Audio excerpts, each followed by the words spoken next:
Hello traders, FX Pip Collector here. Today is Thursday, April 11th, and I'm going to be analyzing gold versus the dollar starting on the monthly, working my way down to the 1 hour time frame for the full top-down analysis.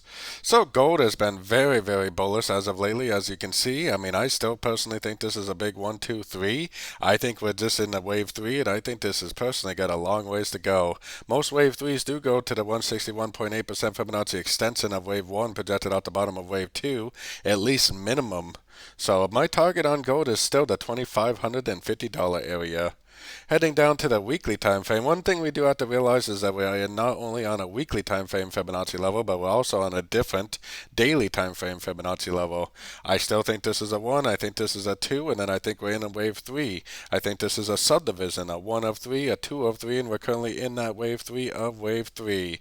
If that is the case, then yeah, maybe we are going to experience some resistance, some support in this area, but I definitely am primarily looking for longs on shorter time frames.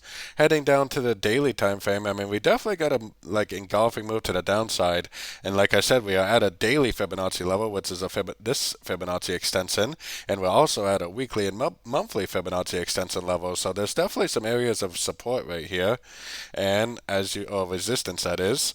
As you can see, it is trying to go down, but I personally think it's just going to be most likely it's going to do something like this, like a sideways market for a few days, and then eventually I think it's just going to keep on trending up. Heading down to the 4 hour time frame, I do see what looks like 5 waves. 1, 2, 3, 4, 5 waves down. It probably is only a wave A, or maybe it's just a 5 wave overlapping correction. Either way, I really don't even see any significant break. The last major structure level for me is right there, which it still hasn't even broken now, which tells me that this last section of trend is still not even proven to be over.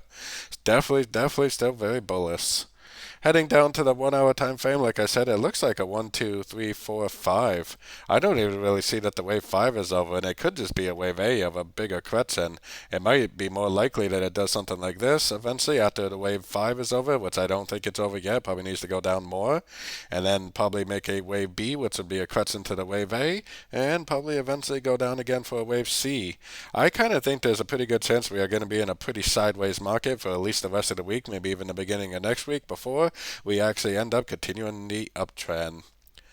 So don't forget to join my free Discord channel linked in the corner down here, and don't forget to check out my membership program that gives you access to my daily live trading sessions and my swing trade setups at my website fxpipcollector.com.